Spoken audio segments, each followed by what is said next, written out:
Jadi kalau ada orang kecewa pada Indonesia, ada orang marah pada Indonesia, terus kita bilang, oh memang lu ya nggak tahu diri lah. Tunggu dulu teman-teman. Aku ini teman-teman sering marah ketika semakin hari pajak itu semakin tinggi. Aku kena pajak. Kemudian tahu bahwa orang-orang pajak mencuri uang-uang kita yang kita bayar dengan keringat kita. Jadi kadang-kadang aku bilang, aku ini kerja untuk negara. Negara tidak mencarikan aku pekerjaan. Betul. Tapi begitu aku dapat penghasilan, enak aja diambil begitu besarnya. Kalau saja aku tahu dengan pajak yang aku berikan dengan hasil keringatku, kemudian itu untuk kesejahteraan rakyat, kayaknya ikhlas kayaknya aku rela. Yang aku nggak rela adalah uang pajak itu kemudian dicuri oleh orang pajak sendiri. Dan aku pernah bicara ini di depan Dirjen Pajak ketika aku dan Pak Ahok diundang untuk bicara di Dirjen Pajak. Selamat datang di channel Latansani Official. Rakyat geram, aturan perpajakan dinilai semakin membebani masyarakat. Ada apa dengan kebijakan pajak Indonesia? Rakyat kembali dibuat resah. Di tengah kebutuhan hidup yang terus berjalan, masyarakat harus menghadapi berbagai kewajiban perpajakan. Pajak menjadi salah satu sumber utama penerimaan negara. Namun persoalannya bukan sekedar soal membayar pajak. Persoalan yang lebih besar adalah munculnya pertanyaan dari masyarakat. Apakah sistem perpajakan saat ini sudah benar-benar adil? Bagi pemerintah, pajak dibutuhkan untuk membiayai pembangunan, pendidikan, kesehatan, infrastruktur, dan berbagai program negara. Tetapi bagi sebagian masyarakat, kewajiban tersebut terasa semakin berat ketika kondisi ekonomi rumah tangga sedang tertekan. Harga kebutuhan sehari-hari harus dipenuhi, biaya pendidikan meningkat, biaya transportasi dan kebutuhan rumah tangga terus berjalan. Maka dari itu, ayo kita tonton video berikut ini. Yang korupsi pejabat, yang maling pejabat, ya, yang pesta pura pakai uang rakyat pejabat. Berarti uang kita kemana? Yang senang-senang pejabat, yang kaya raya dengan uang rakyat pejabat. Memang ini pejabat tai, pejabat Indonesia. Nah, ya, kalau negara kehabisan duit, meres rakyat. Memang kalian ini penjahat semua. Penjahat semua kalian pejabat-pejabat Indonesia. Sebentar lagi 17 Agustus. Tapi sepertinya aku tidak akan mengibarkan bendera merah putih. Kita punya seorang pemimpin, tetapi cuma kebanyakan cocot, kebanyakan bacot. Kita punya seorang pejabat, tetapi penjilat sama tukang maling duit rakyat. Kita punya aparat, tetapi sifatnya seperti keparat, suka menindas rakyat kecil. Katanya kita udah merdeka, tetapi kita masih selalu menderita. Apakah itu pantas dinamakan merdeka? Pemain bawa 12 karung, sekarang bawa 6 karung. Gak habis satu karung full itu. Ada beberapa faktor. Satu, daya beli masyarakat di sini lagi melemah. Kedua, dari ngandelin instansi guru sekolah nggak ada dana katanya, nggak ada anggaran. Jadi instansi guru mau beli pakai apa, dananya anggarannya nggak ada, nggak cair gitu. Kebanyakan yang bilang gitu. Jauh betul, ini aja modal belum balik, ini tanggal segini belum balik modal. Udah mau masuk minggu kedua ya. Iya. Kalau tahun kemarin ya nggak rame-rame amat sih, cuman tahun kemarin ya alhamdulillah kalau modal kembali.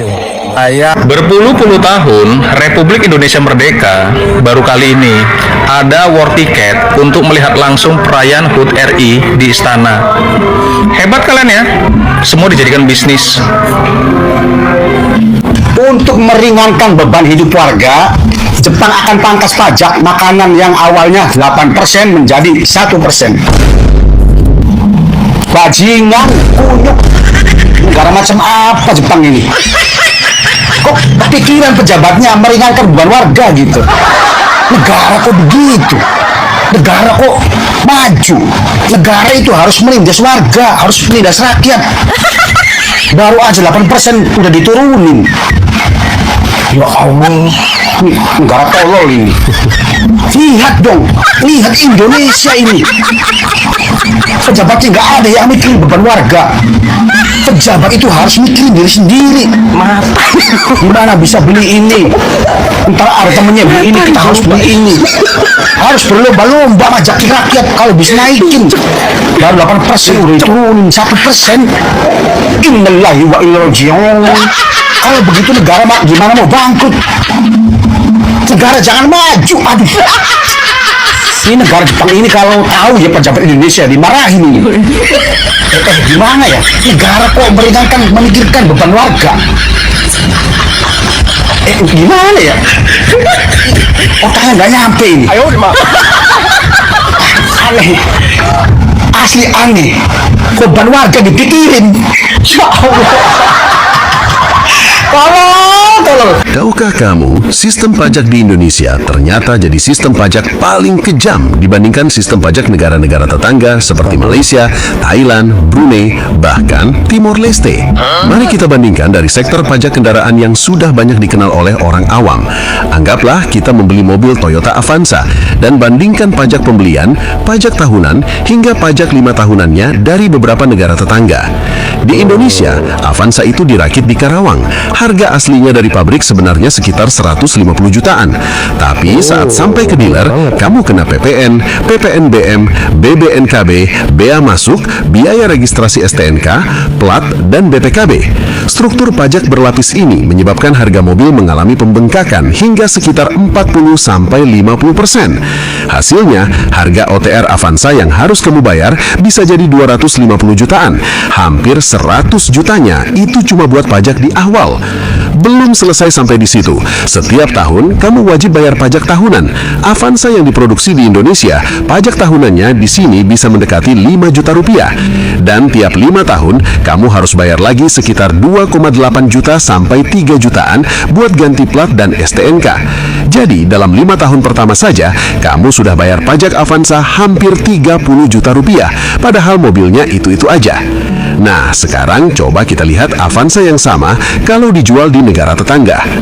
Di Malaysia, komposisinya jauh lebih simpel. Di sana, PPNBM-nya sangat kecil, yaitu kurang dari 1%, dan pajak tahunan sekitar Rp280.000 hingga Rp600.000 per tahun untuk Toyota Avanza.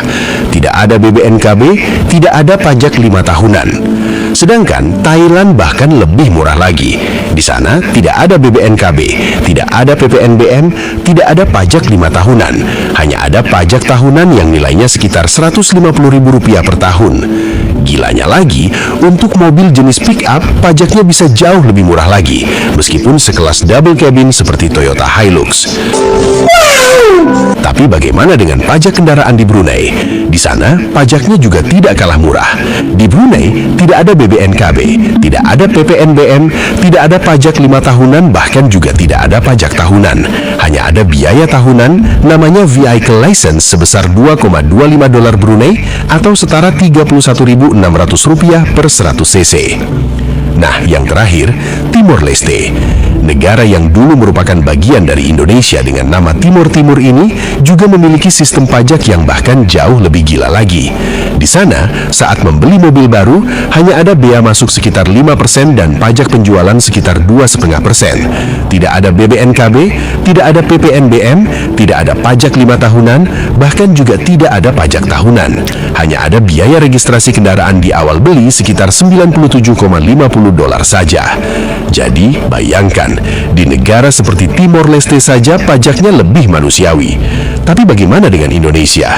Mobil yang sama, yang dirakit sendiri di Indonesia, dikirim ke negara lain jadi barang impor, tapi pajak tahunannya 5 hingga 30 kali lipat lebih murah ketimbang di sini. Makanya banyak orang bilang, Indonesia ini negara mayoritas muslim dengan kekayaan alam yang sangat luar biasa, tapi sistem pajaknya paling kejam dibandingkan negara-negara tetangga. Parahnya lagi, meski rakyatnya sudah diperas pajak sekejam itu, tapi fasilitas yang diberikan negara kepada rakyat masih minim, bahkan masih banyak rakyat yang hidup dalam kesusahan. Tapi bagaimana menurut kalian? Apakah sistem pajak di Indonesia memang sudah wajar, atau justru perlu dievaluasi agar lebih ringan seperti negara-negara tetangga? Di negara kita, bayar pajak itu kudu ada dua, pajak 1 tahunan atau pajak tahunan, dan ada lagi pajak 5 tahunan. Kenapa sih kita harus ganti plat setiap 5 tahun sekali? Itu biar apa? Kenapa nggak dari awal beli mobil itu plat nomornya sama? Yang perlu berubah itu adalah pemiliknya. Udah, cukup dinotis aja ada informasi kita udah bayar pajak setiap tahun. Kenapa 5 tahun harus udah bayar pajak lagi, ganti plat nomor apalagi? Apa ya alasannya ganti plat nomor setiap 5 tahun? Gak ada urgensinya loh. Kalau memang perlu perbarui data, silakan cek fisik lah, cek siapa pemilik terbarunya, nomor plat sekian ini siapa yang punya sekarang. Itu tugas kalian update. Kenapa sih masyarakat harus dipersulit bayar pajak? Belum lagi mau balik nama nggak ada KTP disuruh nembak. Belum lagi oknum petugas yang kalau didatengin ada biaya ekspres. Kenapa sih dari zaman dulu sampai sekarang gitu terus?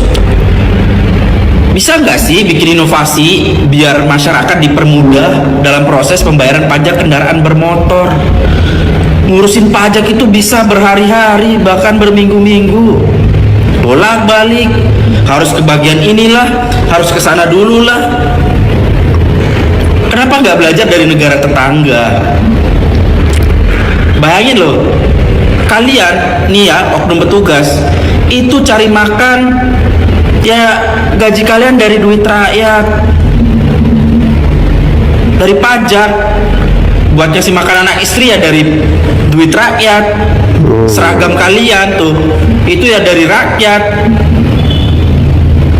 Masyarakat mau nyumbang buat negara masih dipersulit. Sementara pendapatan belum tentu meningkat dengan kecepatan yang sama. Nah, dalam situasi seperti ini muncul keresahan ketika masyarakat merasa semakin banyak kewajiban yang harus mereka tanggung di media sosial. Di media sosial, kritik terhadap kebijakan perpajakan pun bermunculan.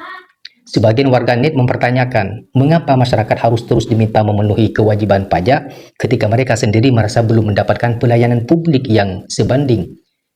Ada pula yang mempertanyakan transparansi penggunaan uang negara.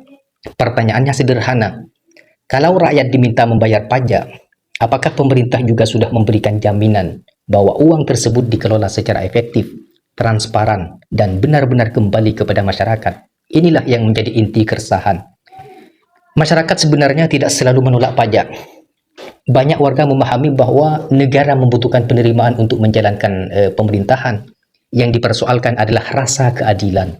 Masyarakat ingin sistem perpajakan tidak hanya tegas kepada rakyat kecil, tetapi juga mampu memastikan kelompok ekonomi kuat dan pelaku usaha besar menjalankan kewajibannya secara adil.